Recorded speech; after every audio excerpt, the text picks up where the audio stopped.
Hi, hi, hi. This is the second day of PTSD Self-Healing Summit. Yesterday we had awesome interview. I really enjoyed talking to all speakers. They were full of knowledge, hope, and we really enjoyed that event. So today, our theme is about body and mind connection. We have Dr. Manon Bolliger here, who is naturopath doctor, Dr. Achina Stein, who also is a medical doctor. And we have Jason Cotland, we have Jessica, and we have Janine, Lise, Lablanc. All of them are so amazing, and I can't wait to start and have a great time together. All right, we start with Lise Lablanc. This is the second time I have interviewed with her, and the first time was awesome. She's a psychotherapist, and she's gonna talk about treating trauma with us. First, I ask everybody introduce themselves. We start with Lise. You need to unmute. There we go. So I'm Lise Lablanc. I'm a registered psychotherapist and a master coach practitioner and clinical hypnotherapist. And I'm the author of 10 books, including the PTSD Guide and PTSD Guide Workbook. And I use cognitive behavior therapy, but mostly hypnotherapy to treat clients with various issues, including PTSD. And I also have a history of past trauma, childhood trauma. And I went on a huge, intensive healing journey of my own, which has helped me be a better therapist and understand what really works when it comes to treating trauma. Wow, thank you so much, Liz. So we have Janine Rashidi. That's the first time I have interviewed with her, but she's awesome. So let her just introduce herself. Hi, everyone. My name is Janine Rashidi, and I am the author of Abundance Beyond Trauma, which just published about a month ago. So I've been in the health and wellness industry now for the last 18 years, which includes many forms of body work, trauma-informed work. I'm an Ayurvedic practitioner and in my last year of Ayurveda doctor training. And so I also bring my 25 years of healing my own trauma and PTSD, my 18 years of experience. And today I'll be bringing you the I'm Triggered Pocket Guide that I created. Thank you. Thank you so much, Janine. Now we have Jason Coulthard. He is former homicide and international organized crime enforcement detective. Thank you for being here. Welcome. Thank you so much for having me on. It's quite a pleasure to be here with some very talented people. Like you mentioned, I'd been a Toronto police officer for 21 years. Last 3 years of my career were in the homicide unit. I worked in the international organized crime enforcement unit for about 8 years prior to that. I also had childhood trauma in the beginning that probably led me to being a police officer. In 2017, I was formally diagnosed with PTSD. Prior to that, I was going through 3 years of panic attacks while being medicated by our currently insured mental health care system. And I attended a retreat where I found the truth. I was healed as a result of this miraculous experience. And unfortunately, I was locked in the psychiatric unit for 21 days after that healing experience. So after coming out of there, I've decided to gather people around me who understand the system and that it's a broken system. And we're looking at making change through love and through truth, essentially just speaking to the people and asking about their experiences with our currently insured mental health care system, starting with the most vulnerable, and then working our way up towards the doctors, and then bringing to the attention of a $16 billion pharmaceutical industry that's the fourth leading cause of death in Canada. And then we're going to provide solutions. So what I'm doing as well is putting together a place called New Hope Field of Dreams family revival retreat that's bringing together a multitude of natural, renewable resources into one location to apply the multi-pronged approach necessary to deal with the underlying causes of our complex PTSD, such as equine therapy, canine therapy, art therapy in its many forms, ecotherapy, being in touch with earth, wind, fire, and water. And to do this, we're gathering our local community resources. We're not reinventing the wheel. We're reaching out to organizations out there that already do these things and asking them to become part of this. And that's kind of where I am right now, living in a trailer on 133 acres of land that is currently known as Heaven's Gate. And we're in the process right now of cutting down trees and forging pathways for our revival pathway. And we're taking those trees and making log homes out of them for our overcomers to live in. Quite a big project with Habitat for Humanity also partnering with us, as well as our local colleges. So Okay.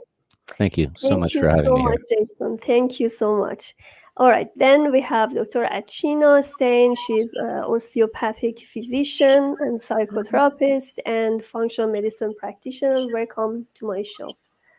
Oh, thank you for having me. Yes, I'm Dr. Achina Stein, and I am a functional medicine psychiatrist. I'm a board certified psychiatrist and worked as a conventional doctor for 2 decades.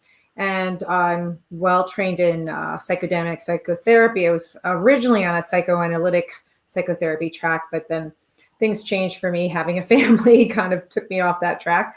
And but basically became a functional medicine practitioner because of my son's health crisis, mental health crisis. And from those experiences, I wrote a book called What If It's Not Depression? And it's basically looking at the root causes of depression, which is generally foods, infections, toxins, stress, all of which affect your hormones. And I created a system and a boot camp to help people find their root causes and bring their body back into balance and ultimately resolve their depression without unnecessary medication. So I've been doing this for the past 7 years. I think it's 7 years. And I have a private practice in Barrington, Rhode Island. Actually, East Providence, Rhode Island. I live in Barrington, Rhode Island, and have been working from Zoom from my house for this past year. So that's why I just said Barrington. But I do have a private practice called Functional Mind, LLC in East Providence, Rhode Island. And I have an online program that's a companion program to the book so that people work together to find their root causes. And it's a 12-week boot camp that's been very successful. And that's a little bit about me. Yes, thank you so much. Deborah, yeah, I was going to say, can you mute it? And you did, thank you. So we have, yes, we have Jessica, the Serre Boissonneault. She is flight attendant and certified NLP coach. Welcome to my show. That's the third time we talk to each other. Hi, everybody. Oh, thank you. You can hear me well, right? Yeah. Okay, awesome. I am honored and privileged to be joining all of you tonight. So thank you very much for the invitation. And yes, in the short period of time, this is our third time together. So thank you. I am a flight attendant for the past 11 years. I am an entrepreneur. I am a certified practitioner in NLP, 3 times best international selling author. My third book just came out recently. I'm a flight attendant. That is my superpower. And I am a women empowerment advocate. I have founded the Women Empowerment Wednesday show as a podcast. I'm the founder of Women Empower online virtual events that eventually want to have them in person. And I'm also the founder of Take Flight Academy, which will start officially September 1st, offering 90 days coaching program that will have 7 empowerment steps to live your best life. All of that started, like most of you that I just heard, from a trauma a few years ago, leaving an abusive marriage and having to raise my daughter as a single mom and becoming the woman that I am today. So thank you. Yeah, you are really very, very active. I like what you're doing. Thanks for being here. Then we have Dr. Manon Bolliger. She's naturopathic doctor, CEO of Bowen College. Welcome to my show. Well, thank you very much for having me here. And it's lovely to meet other therapists that are helping people. So a little bit about me. So I've been in practice 30 years. Bowen College is actually what I'm currently doing more of, though we are in a pandemic and touch is not that popular, though extremely needed. And for any mental illness, PTSD, any anxiety, all of those emotional things as well, touch is often not looked at. And it's for me, it's very important that we integrate this with all the work that's available. I'm also a TEDx speaker, and that was just recently in January. I have a few books out, A Healer in Every Household, and I'm a podcast host. My podcast show is called, what is it? Conversations on Coffee. Health. What is it called? Coffee. What is it? Coffee. What is it? Coffee? It has coffee in it. Yeah, hang on. Coffee. A Healer's Cafe. There we go. Here's the coffee. There's your there. Yes. Very good. Yes, thank you so much. Then we have Deborah Jensen, and she's Rapid Relief Energy Mindset and Belief Healer. Thank you for being here. Can you hear me? You are mute. Okay. Yes. Can you hear me now? Yes, go ahead. Okay, good. It's so nice to meet you and be here with all of you.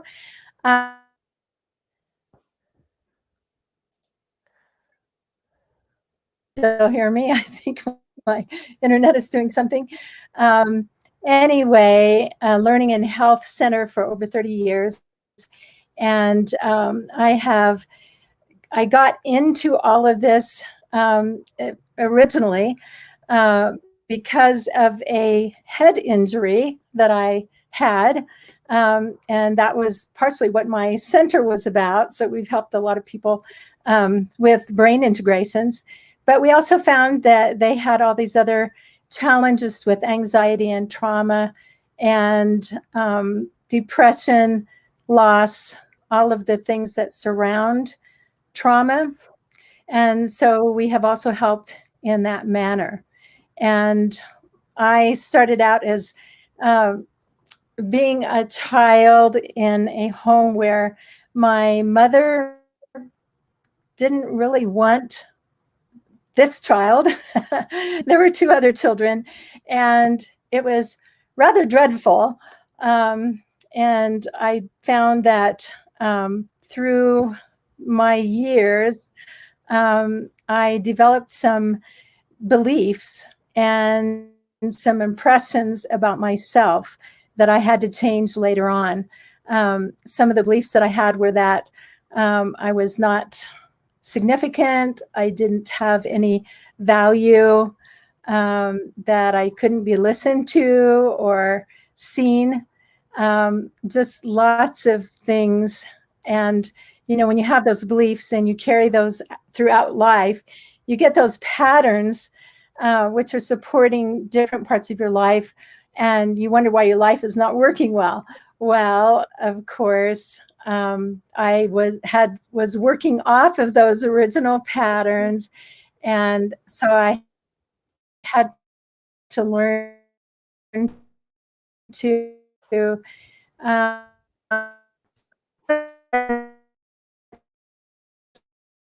my perceptions were what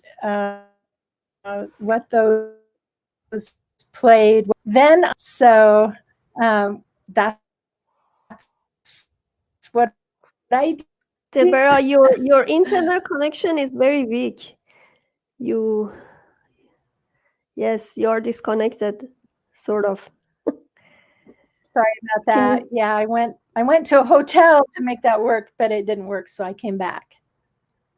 Yeah, no, I can hear you now.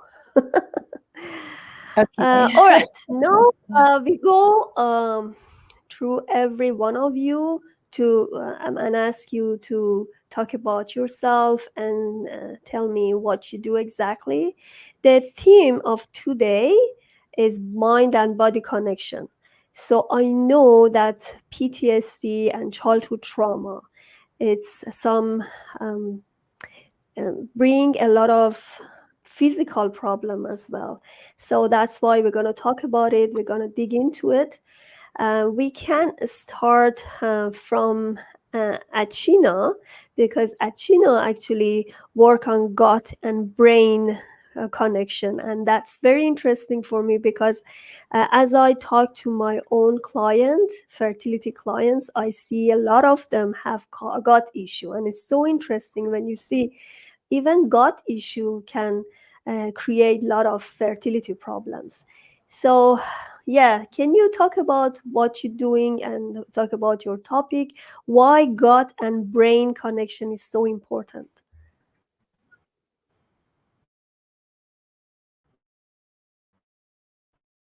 Can you unmute? Yes, sorry. I apologize for that.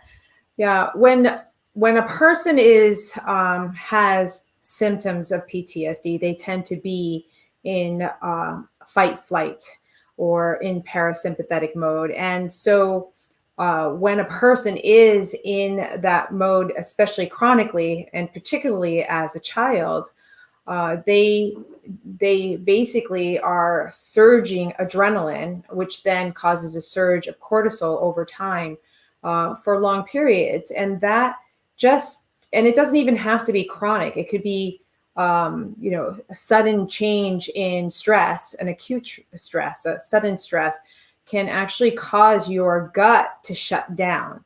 So having, and it doesn't have to necessarily be psychological. It could be physical. A physical concussion can cause the gut to shut down, but also, and there's a common relationship with that, but having chronic anxiety, chronic, acute stress where you don't feel safe.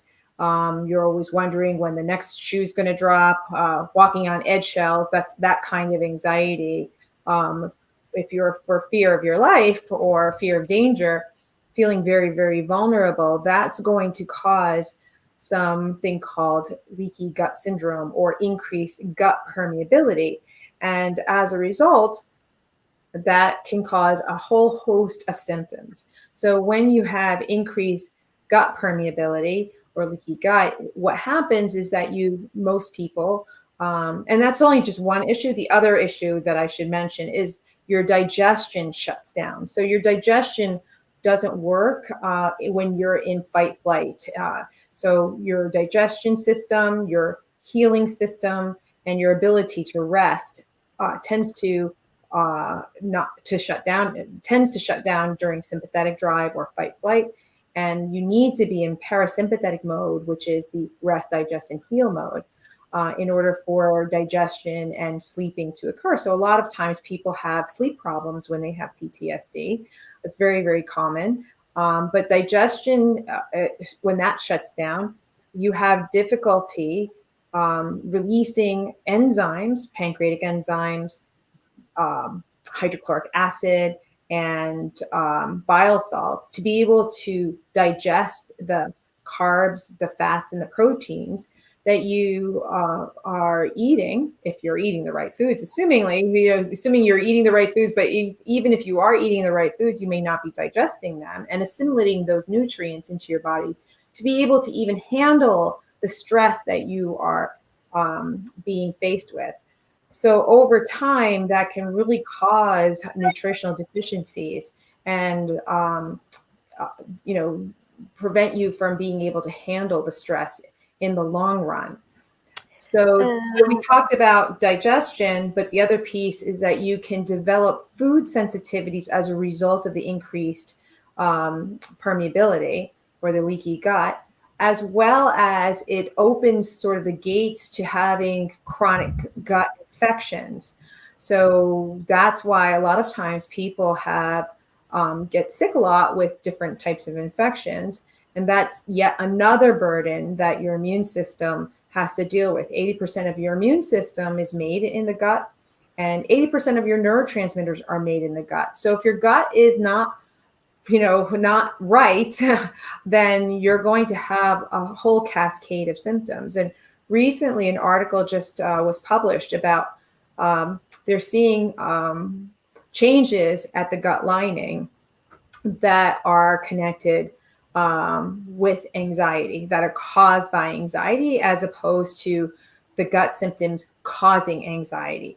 Sorry, it's the other way around. The gut symptoms can cause anxiety, as opposed to what's been frequently stated is that the anxiety is causing the gut symptoms. You're too anxious, you're too nervous, that's why you have these gut symptoms. It kind of goes both ways. And if you can fix the gut, if you can clean up the gut, so to speak, through a system, then you can actually significantly improve not just anxiety and depression, you can significantly improve your entire health. Beautiful, beautiful. Yes, I assume that our body stores trauma, as Manon says. And that's why when you have trauma in childhood, it can accumulate in your body. And one day something happened in your body and you see some chronic disease that they said it is not curable, but it is. Mm-hmm. So Dr. Manon is going to talk about this with us. There we go. I'm unmuted, right? Yes. Yes. Okay. Well, I just wanted to say everything that as Sheena said, I completely agree with, because it's absolutely, we are a holistic being, and gut is absolutely essential. And parasympathetic is foundational to not just dealing with stress, but changing how our body can actually heal. So we must get people out of this constant, almost over-exaggerated sympathetic overdrive, so that the body can relax enough for all systems to function. Now, how that plays into PTSD and accidents and chronic disease and all that is that we tend to break the body up in pieces, and we have specialists for every single piece. We're never looking at it, or not never, of course, but holistically. That very few people are looking at it, as many of these people on this call, I think, are looking at it from many holistic angles, but it's not common in standard conventional medicine. So if we take, for example, a car accident, a person has a whiplash, but they have seen either something traumatic, they have dreams about it, or somebody died, or they've been injured, etc. There's a whole spectrum of things that go on at the same time. If we just go to see a psychologist for the emotions, for example, or take tranquilizers, painkillers, etc., we don't actually get rid of the trauma. And if we just do body work, thinking, oh, we're just going to help that whiplash because that came from the accident, we're not going to get anywhere. You actually have to put Humpty Dumpty together by looking and seeing this person as a whole being. And it's through, in my experience, it's through work that includes the context of the pain and the trauma, and touches people with their body, that I have seen the biggest results. And you must go into parasympathetic for the body to know that it's safe to heal. And so, I mean, that's one simple case. I can talk a lot more, but I know our time is limited. Yes, we're going to get back to you about the solution, but I really, really agree with you, because it's right now we are bringing this awareness that your body can think, and your body actually connect to your mind. So whatever happened in your childhood, or whatever happened in your relationship that it was not really positive, may affect your body. And I know Deborah Jensen already has a topic about this, about the childhood trauma and how to crush it. Yes, go ahead. Yes, thank you very much. Yes, what I do first is I start diffusing those just really devastating negative emotions. We help to diffuse that stress as quickly as we can. And we're finding basically where the breakdown happened originally. So there's usually an original event where the child has really been traumatized. And we start working around the trauma, releasing all of those emotions around it. And then we also work, of course, on other traumas, but we also check for self-sabotage. I want to make sure that these people are not in self-sabotage, because as long as they are in self-sabotage, it will slow the work or even stop the work. And it's my experience that as we're working with people, that if they are working in self-sabotage, then a lot of the awarenesses that I get while working with them could be inaccurate. The other thing I like to add is, especially these days, because people have so much trauma coming from so many different directions, is some of the brain integrations. And those are some of the exercises that we have used in our center for years. But they just help to get rid of all of the surrounding stress, all of that stress that comes kind of as a result or in combination with the trauma. Another thing I like to do is to change beliefs. So again, when people go through trauma, some of it, especially with childhood trauma, some of it, I guess, actually happened the way it happened, but it's also our perception of what happened that we lock into, and we create beliefs. And then around those beliefs, we create a lot of behaviors which could be damaging and can extend out into the future. So we turn those beliefs around so that they're really positive, and that can really change a person's life. The other thing that happens is when we get to the base trauma or traumas, what can happen is if a person has some of those negative pictures that are associated, sort of like those flashbacks, then oftentimes those will go away as well. So again, that's basically what we do. I don't want to take all of your time. Thank you. No, we're going to get back to you later as well. So we just want to go through some comments, and then we have a few second break and come back again. People are watching us and are saying, we are grateful, so happy to be part of this. Thank you so much for watching us, and continue watching this till the end, and please ask questions if you have any. So we're going to get back in a few seconds. Please subscribe to Panta Calhoun Transition channel and order my book, Rules of Change for the Better. Tune up your mood and transform your life to reach your biggest dreams.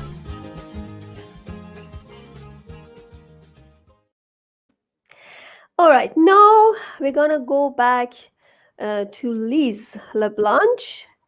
And she is actually a psychotherapist, and I know she has her own trauma, and that's why she knows how to help people better. I loved interviewing her, and I really learned so much from her. Yes, go ahead, Lise. I don't know where to start. I'm just kind of wanting to piggyback on a few things that were already said, and just around just how the mind-body connection and how we can't ignore that, and just how there are real functional and structural changes in the brain and the nervous system. There's altered functioning in the hormones, neurotransmitters, and it's really important to understand that, because even though PTSD has these, mental health, psychological, emotional aspects, the basis of it is in the nervous system. And now that doesn't mean that we can't change it, But it does mean that we do have to work at that parasympathetic level. And when we're talking about that, it's, we can talk all day long about what happened, but until we make those connections and alter and shift some of those, painful memories of these different experiences that we've had, because that's what continues to trigger the amygdala, that continues to get that fight or flight response activated, and then creates even more damage in the nervous system, just through feedback loops and flooding of these chemicals in the hippocampus, and not to get all technical about it, but I just feel that it's very important for people to understand, because when you're dealing with PTSD, you may face things like, well, just think positive, or maybe you're oversensitive, just deal with it, and you might get a lot of kind of messaging around, try harder, and it's really important to understand that it's not about trying harder, but it's about really rewiring the brain and rewiring and releasing some of that emotion and some of the meaning attached to certain experiences. And as you know, Panti, I went through a lot of, childhood trauma, just living on eggshells and being very scared and fearful and anxiety. And my teen years reflected that. And I had an eating disorder and anxiety, depression, suicidal, and all this kind of stuff.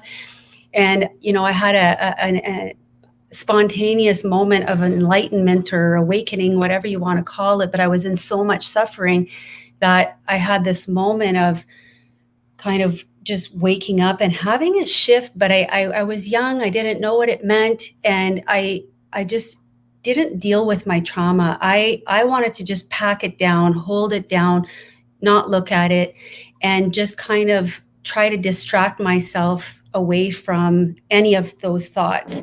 And that just really served to amplify things. And so as I went through my 20s, I got increasingly anxious, increasingly depressed, and I tried all the quick fix solutions. And by the time I was 30, I was having a breakdown, and I went to see my doctor.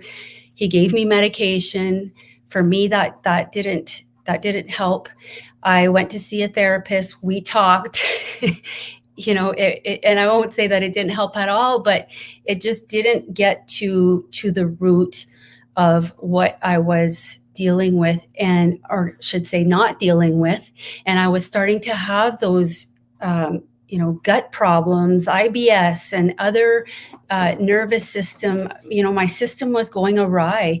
And, and I'm a therapist here, I'm a therapist. I'm helping people with cognitive behavior therapy and, just change your thinking and your behavior and this, just all this loop. And it's not to say that doesn't work, because I think that for some people that might be enough. But for me, my nervous system was so traumatized. And, what was happening for me, it wasn't enough to do yoga, meditate, take supplements.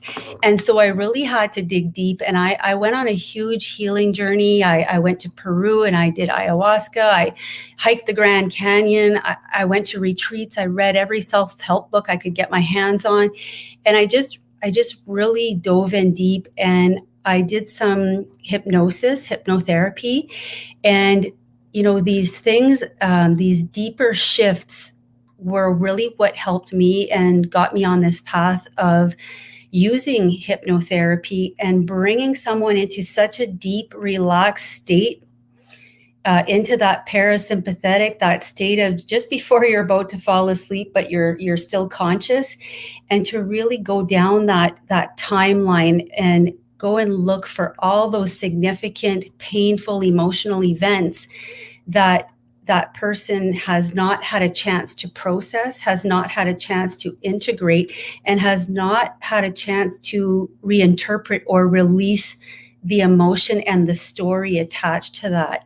So we go right down into those experiences, and and I guide people to really have those, whether it's a conversation with someone, whether it's a release, whether, it's using this emotional side of the brain, this creative imagination to really go into those experiences, looking at it from a detached perspective and being able to look at it and shift that. Because we're all kind of like to believe that our memories are like a video recording. It's a fact, and we edit and modify memories all the time. And what I help people do is modify certain memories in a way that allows them to release the emotion associated to it, and be able to kind of put it back in the memory storage in a way that's way more tolerable for them moving forward. I like the idea about the detachment of that memory you had. And I know it really helped you confront triggers, because you can see yourself out of this event and you can ask yourself what I'm going to do. Or if I were somebody like myself, what should I do? So here, Janine gonna talk about triggers. Hi, can you hear me? Good. So the name of my practice is Goodbye Tension, which is physical, mental, emotional, and digestive relief. So everything that everyone has spoken about up to this point really resonates, whether we're trying to help someone come into connection with their body, their emotional and mental state, and then what's happening digestively. From an Ayurvedic perspective, that's the first thing we look at, is your ability to digest and the foods that actually can create some of these problems like anxiety and depression. So coming from the first 25 years of my life with severe experiences of physical, mental, emotional, psychological, and sexual abuse, my parents obviously were very unhealthy. And at 15 years old, being a high achieving student, surrounded by teachers who were very supportive, I questioned, where are the classes that are going to teach me how to deal with what's going on at home? And there aren't any. And so I decided that it was actually better for me to run away. And so I did. I hitchhiked 500 miles away from home, and I learned how to live homeless. And I lived with some of the Vietnam vets. I didn't know yet what PTSD was. I was only 15, but I definitely got to experience living with people who had triggers. We were able to relate. And during that time, I met a man who was 17 years my senior, who had an intention of not wanting to follow in his parents' footsteps of addiction and trauma. Well, what ended up happening was I left one experience and went right into another 10 years of the same kind of trauma. Only at this point now, I had my first daughter at 16, my second daughter at 20. And towards the end of that relationship, they were showing the exact same signs of what I went through. So I started questioning, well, how did this happen? I left home with the intention of getting away from that, and I fell right back into that same cycle. So what happens is, when you don't heal that pain and that trauma, you statistically may fall into the exact same cycle of abuse, or even worse, you may actually, without intention, become the abuser. And now here I was already a statistic. So when I was able to leave that situation with my daughters and start a new life, the first goal was to change that cycle of dysfunction and abuse, because I certainly didn't want them to end up as pregnant teens in abusive relationships. And I certainly didn't want them to end up drug addicts. And so I began my own healing practice purely with the intention of just being able to survive and make money and create my own hours. Come to find out, I was actually really good at it. And all of the clients that were coming to see me had trauma. And I questioned, am I actually the right person for this? I'm healing my own trauma. But come to find out, the universe is very serendipitous in that way. And it was the perfect profession for me. Well, I was somebody who was just triggered all of the time. And when I, started writing my book, Abundance Beyond Trauma, I kept thinking to myself, what's the one thing I wish that I had? And that was some sort of cheat sheet, cheat code, or pocket guide to help me get out of that state when I'm in it. And so I developed a process through my healing and professional career called Adhere. And what it does is it helps you come back to that heart and mind connection, because when we get triggered, there's a disconnect that happened in trauma where it was too much for our psyche to handle. And so we disconnect. And now here we are as adults going through life, and a trigger happens. That trigger is actually that disconnected part of ourselves trying to get our attention, saying, hey, you know, take a look. And so after many years, I've come to see triggers as actually a blessing, because it's pointing out that which is already there. We just need to have the courage to look at it. And so through this Adhere process that I created, it's very similar to what Lisa was talking about. And it's the ability to go in and explore and identify those parts of ourselves that are disconnected. They're showing up as a trigger, and then come in as this big universal guardian where you can see yourself from a 360-degree perspective, what it is that you need that you didn't get, and be able to give it to yourself.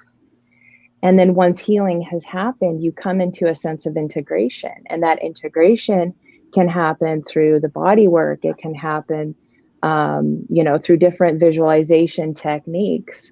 And then once integration happens, then you are a more unified, integrated whole. And then you have to learn how to relate with yourself differently. Beautiful. So yeah, part of the pocket guide that I created includes that system, and then 3 key, factors for coming out of a trigger. And that is, when you're triggered, don't make any decisions, because if you make a decision from that triggered place, I assure you, it's probably going to have a huge impact on your life. So step 1, stop, don't make any decisions. And then if you can, use the universal timeout sign to excuse yourself if you're able. And then you got to catch your breath. Well, one of the most frustrating things is if you're triggered and somebody says, take a deep breath, it is very hard to take a deep breath when that adrenaline is pumping. So I say, let's follow the flow of the breaths to see if we can get it under control. So you start with 2 quick inhales and a long exhale. And you keep following that pattern.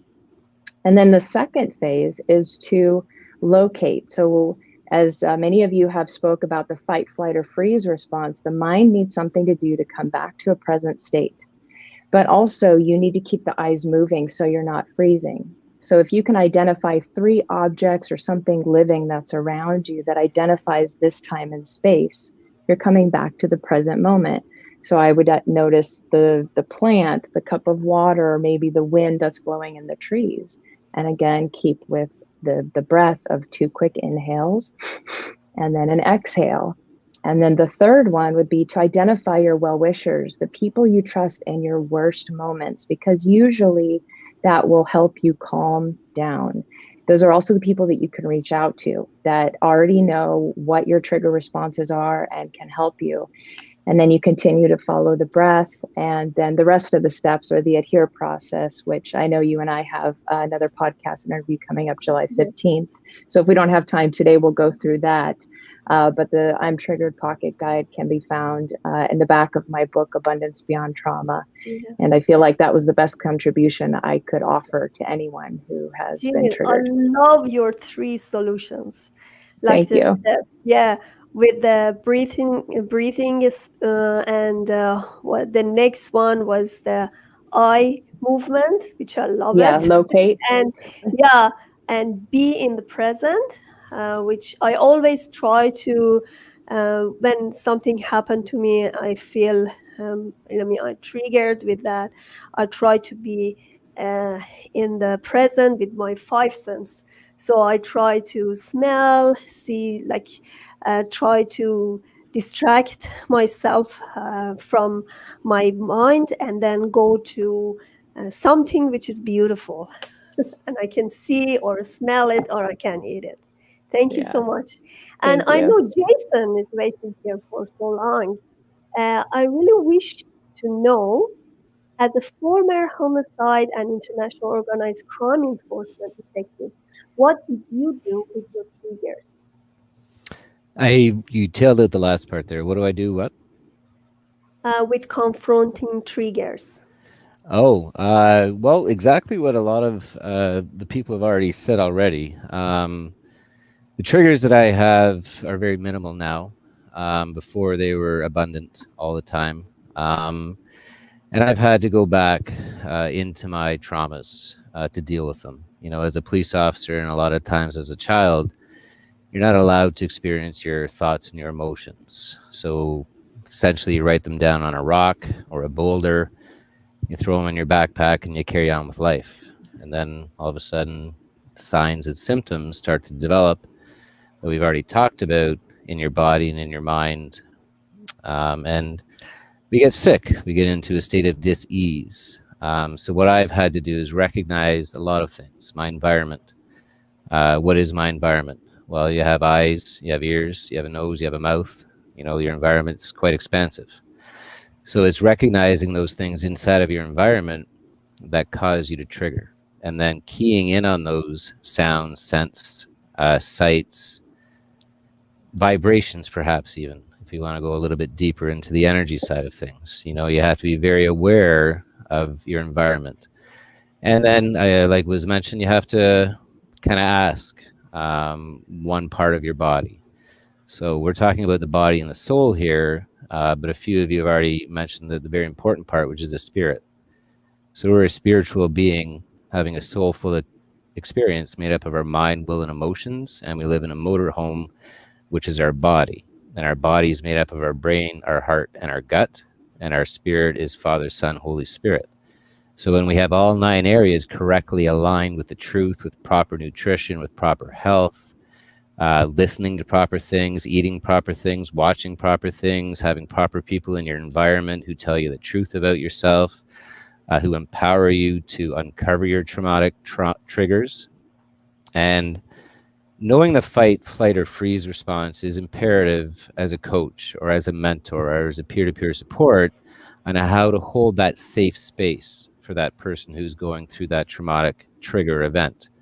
And without that knowledge of those 3 areas people can transgress into, I believe maybe Janine mentioned, you become involved in that negative energy, that transaction back and forth. So getting rid of your triggers is so, it's not, it is difficult, but it's not, because you really have to go inside and upward and see things from a different perspective.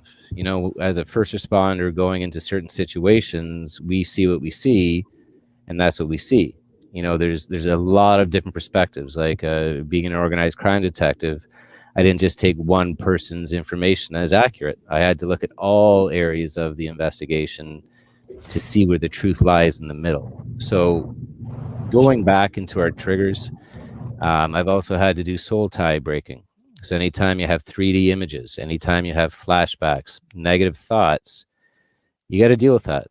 And I've had to travel back in my spirit, and I've been shown through meditation, through what the DSM manual calls psychosis, where I've transcended above, and I've seen things from God's perspective. I've seen the traumatic events from a very, very, very, very impactful perspective. My sexual assault as a young child, you know, I was shown that from a different perspective, and it brought me healing. So where I stand now with that is I'm 100% healed. If I ever saw my aggressor, I would look him right in the eyes and I say, I forgive you, I love you, and I can't believe you went through what you went through, and give him a hug. Like, that's where I stand right now. And I'm 48 years old, and I was 10 years when I was 10 years old. So for 35 years, you know, I held on to all of these emotions, and like some of you have mentioned, they end up causing diseases like irritable bowel syndrome. Comes from a sense of insecurity. A lot of the times it's to do with marital discord and strife in your family, fear of abuse, being abused, fear, false burden bearing, holding on to things that aren't your responsibility. You couldn't have saved that child in the back of that car in that accident. You're not an octopus, you know, and all of a sudden you have irritable bowel syndrome. Recognizing your emotions and your thoughts from a different perspective is how I've healed from trauma, you know, and it's not been an easy journey by any means, you know, as a tough, whatever you want to call me in the uniform and whatever, we weren't allowed to feel, but in And order to heal, Jason, you have to feel.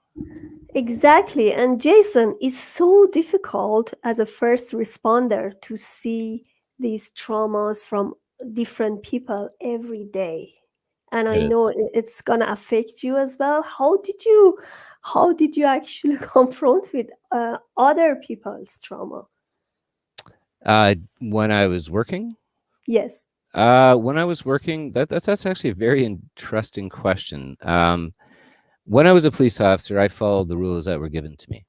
So I had the Mental Health Act, where I was able to use as much force as necessary to arrest people when they're a danger to themselves, to others, or can't take care of themselves. And then I'm mandated to take them to a safe place, which is a psychiatric unit, right? I was locked inside of one for 21 days. I was forcibly confined. I was administered noxious substances, and I was kidnapped. I know what happens inside those hospitals.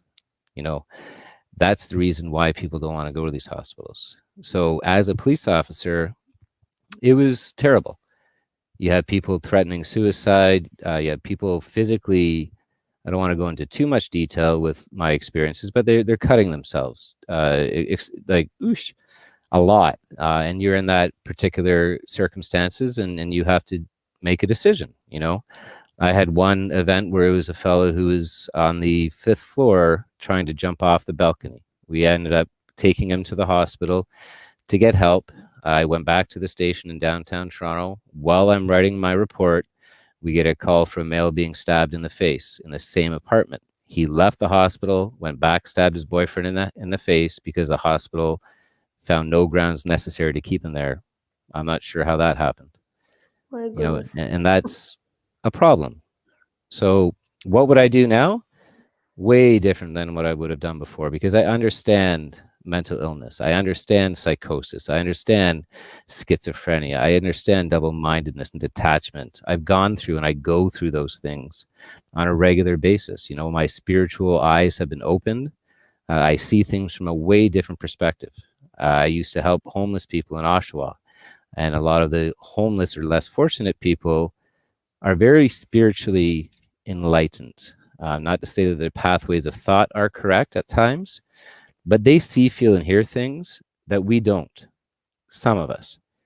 And during that supernatural experience that I had, where I saw and I felt and I heard things that are amazing, that was weird. It's a different way of looking at things, changing our perspective. I get transcending pains in my body that show me where people's injuries are in their body. I've stood in front of somebody with emphysema, and all of a sudden my chest gets tight and I can't breathe so well. And then I lay hands, as Dr. Manon was talking about, touch, and I pray for healing. My chest expands, their chest expands, they can breathe again. Because we are related to each other, all of us connected to each other. 100%. Yes, We're one family, and it's through that love and that empathy, that caring, that compassion, where we heal one another, and it's giving people that safe space. And as a police officer, the bar, that was a safe place, and being around people like yourselves who have a deeper understanding of trauma is what people like myself needed 4 years ago. Not just some psychiatrist to throw me a bunch of pills and tell me to come back in 6 weeks while I want to stick a fork in my eye. That wasn't fun. There's solutions. And now, just to kind of sum up everything, that's kind of what I'm doing now. I'm bringing a whole bunch of people from across Ontario and across Canada to give them a deeper understanding of what trauma is, why it happens, and how to fix your trauma from a Trinity perspective: spirit, body, and soul, filtering and fueling all 3 areas appropriately to be in full optimal health. Thank you so much. That was so powerful. And this is a unity. And Amen. we are part of this. One family. Everything is related to each other. And we are not just body and soul, and we are together. And if I just realized, if we can help some other people to heal, it really affects us as well. And we get a very good feeling, and that energy really transfer to us as well. 100%. We have some other comments. It says it's so powerful. Thank you so much. We have and somebody said we love hypnotherapy. And another one says, amazing conversation. I'm very touched by the wisdom shared. Thank you so much for watching us. So now we have Jessica. Actually, Jessica is one of the favorite women, and she is actually flight attendant, and is not only that, she's doing a lot of great things, as she said. So Jessica, tell me about your own perspective about PTSD and why are you doing this? Like, I know you are empowering women and you are in a mission, and you had a great book. I already bought your book and read it. It's so beautiful. Thank Yeah, you. tell me about that. I felt like being the last one. There was so much I wanted to say because like I took notes and I'm like, oh my God, I wanted to say this. I wanted to say that. Love each conversations. Thank you to each one of you for being here with us today. So I like how it said, I was in an abusive marriage. I chose to be with that man and I chose to get married and I got pregnant and I had my daughter. And I say that my daughter saved my life because that's when that lioness, that beast inside of me was awoken, that I was not going to put my daughter in that situation. My mom did not raise me in that kind of environment. I did not have access to violence or drugs, and I was not going to do that to my daughter. So I left when she was only 12 months old. But it was my biggest trauma of my life, and I had to be strong for her. So I always say one of my favorite quotes is strong. Rock bottom became the solid foundation that I built my life. I had to be broken to be rebuilt, to be the woman that I am today. So people that are watching me have seen me before. I wasn't that woman a few years ago, but through that biggest trauma, I learned that I wanted to elevate other women and men to really live in their power, in their passion, and unbending positivity, because life is short. We don't know when's our last day here. So that biggest trauma led me to invest in myself. So one of the main things I want to leave you today with is investing in yourself. Everybody that you've heard from tonight, they're amazing people to work with. So invest in yourself. And that's when I started to work with a coach. That's when I started to do Landmark, a lot of personal growth programs. And that's when I uncovered, you've heard the expression before, we're like an onion. We start unpeeling some peels, right? So doing that Landmark program, I realized that my first trauma was from the day that I was conceived. My mom being 19, not wanting to have me, but is against abortion. So I'm experiencing that in her belly, and my dad being a drug abuser. So very toxic, very unhealthy. From the day that I was born, I programmed my brain to say, I'm not loved and I'm not important. And because of that trauma that I carried through my life, I made decisions to be with those kinds of men until I chose to face that trauma and get some help. And so that was the biggest gift that I gave myself, is to do that, those personal growth and get coaches, because today I want to empower you and say that I have manifested a healthy, loving relationship, manifested the love of my life, and we're living a very happy, respectful family Thank life. you so much. That's it. Right now, I want everybody give me one sentence of hope, and to all of my audience, what do you like to be? What do you want to say? One hopeful sentence. I'm gonna start with Dr. Manon because she's gonna go right now. Yeah, one hopeful sentence. You're not broken. I think that's it. You're not broken. We can heal. That's it? I've got a lot more to say, but I gotta run. Okay. So, Lise, one sentence. It's something Jason said earlier, and we've all heard it. And you can't heal what you can't feel, but you can't heal what you can't face either. And I think the biggest mistake for people who've faced trauma is to really try to bury it. And it's like having a knife stabbed into your leg and taking all these painkillers. You can forget about it for a while, but you're still bleeding out. And so I just when I work with people, I always start with the trauma timeline. Let's face it. Let's start looking at it. Let's start working at it consciously. Then let's get into the subconscious mind, because the subconscious mind picks up so many things. And all, we talked about these triggers and these associations, and all these things get associated to it. And it might start this big, but then something gets associated to something that gets associated to something that gets associated to something. Next thing you know, your amygdala is triggered. Boom, boom, boom.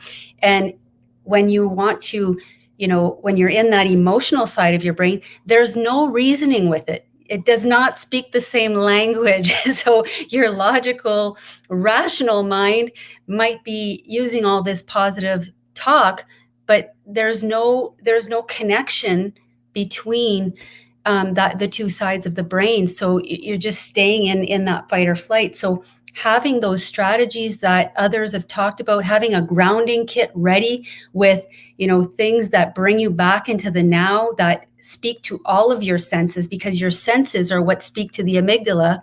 So, have some sour candies or something that's, positively associated to your childhood, to safety, sights, sounds, smells, touch, and really prepare yourself, because like everyone has said, when you're in fight or flight, it's not the time to be making the decisions and trying to figure out what you need to do to feel better.